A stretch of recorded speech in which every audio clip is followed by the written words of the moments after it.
Hello friend, Supreme Software and IT Solution এর online tutorial ক্লাসে আমি সমীর। আজকে আমরা শিখব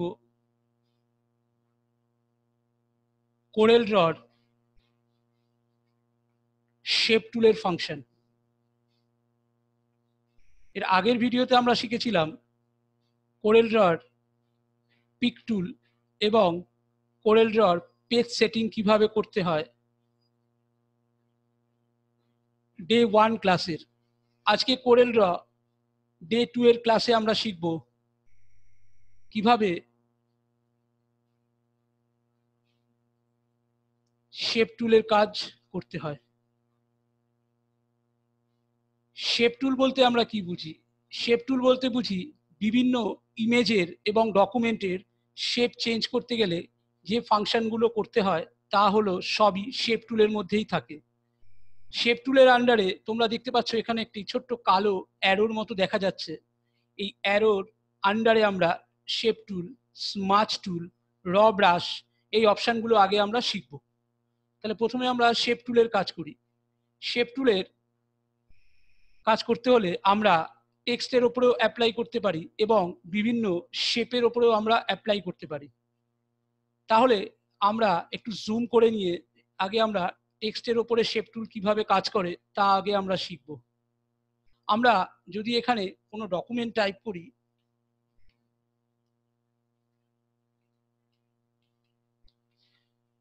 ডকুমেন্ট টাইপ করার পর আমরা পিক টুল দিয়ে ডকুমেন্টটিকে একটু এনলার্জ করে নিয়ে আমরা জানি এইখান থেকে আমরা ফন্টের স্টাইল চেঞ্জ করতে পারি।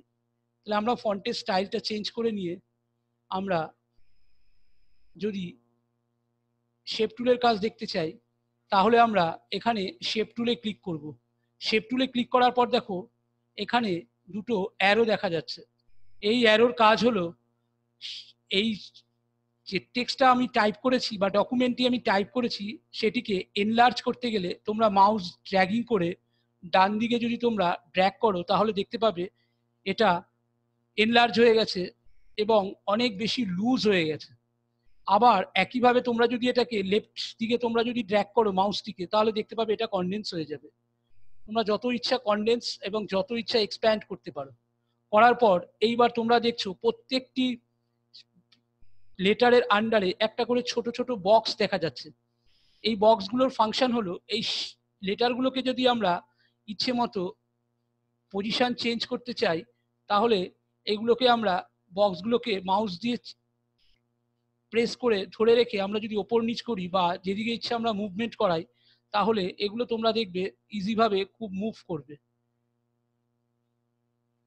এবং এগুলোর যদি আমি কালারও চেঞ্জ করতে চাই ইন্ডিভিজুয়াল ভাবে প্রত্যেকটি লেটারের, তাহলে এই বক্সে ক্লিক করে তোমরা এখান থেকে প্রত্যেকটা লেটারের কালার আলাদাভাবে তোমরা করতে পারবে।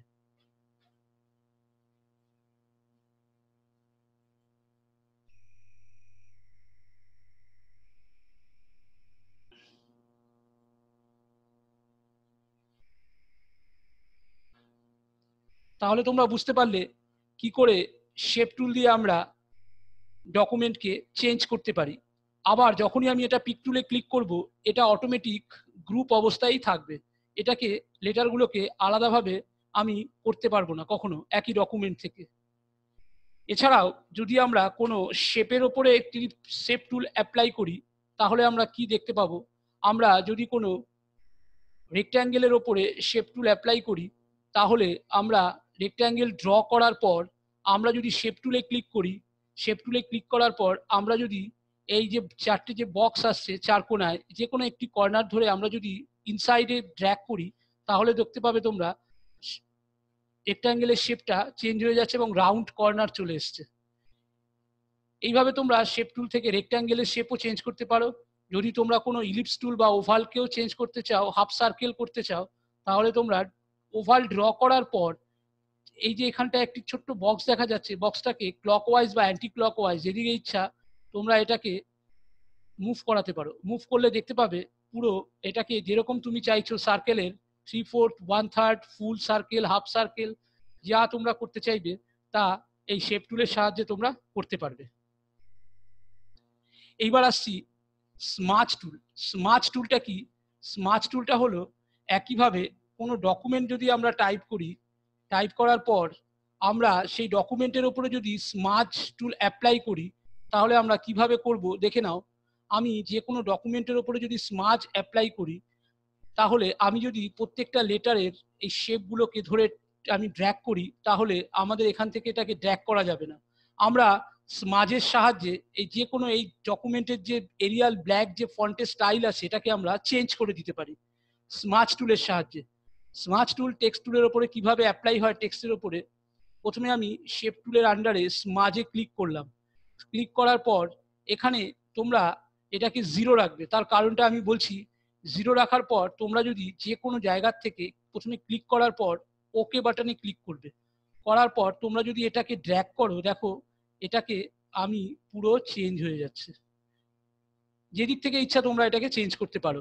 এছাড়াও যদি আমরা এটাকে +1 করি, তাহলে তোমরা দেখতে পাবে আমি যদি ড্র্যাগ করি, দেখো এটা বড় থেকে ছোট চলে এলো। আর এটাকে যদি আমি -1 করি, তাহলে তোমরা দেখতে পাবে যে এটা বড়, ছোট থেকে বড় অবস্থায় চলে আসছে।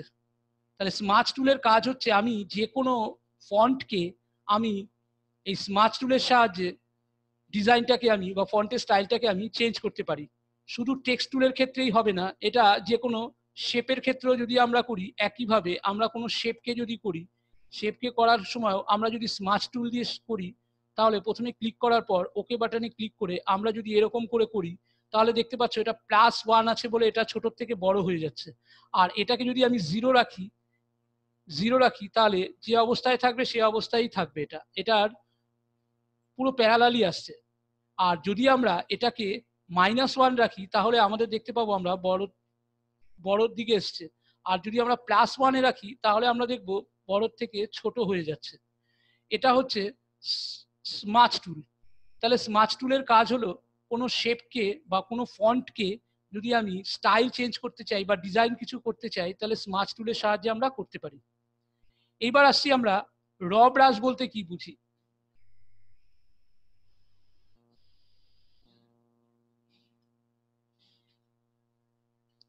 র ব্রাশ বলতে আমরা বুঝি শেপ টুলের আন্ডারে র ব্রাশ। র ব্রাশের কাজ হলো আমরা যখন কোনো টেক্সট বা ডকুমেন্ট টাইপ করব, ডকুমেন্টের একইভাবে যদি শেপ চেঞ্জ করতে চাই, তাহলে আমরা র টুল ব্রাশে আসবো। র টুল ব্রাশে এসে এখানে আমি টেক্সটের উপরে ক্লিক করার পর এখানে যদি আমি ড্র্যাগ করি আস্তে আস্তে মাউসটাকে, তাহলে তোমরা দেখতে পাচ্ছ যে ডিজাইনটা পুরো চেঞ্জ হয়ে যাচ্ছে, জিপারের মতো চলে আসছে। এই জিপার একসাথে আমার এখানে 5 বার জিপার ইনসার্ট হচ্ছে। আমি যদি কোনো শেপের ওপরে করি একইভাবে, তাহলে আবার র ব্রাশে গিয়ে এই যে 5-এর জায়গায় আমি যদি এটাকে 6 করি বা 7 করি, তাহলে দাঁতের পরিমাণ একবারে এটাকে 6 টাইম হবে। দেখো 6 টাইম বেশি সংখ্যক এখানে ড্র্যাগ হচ্ছে।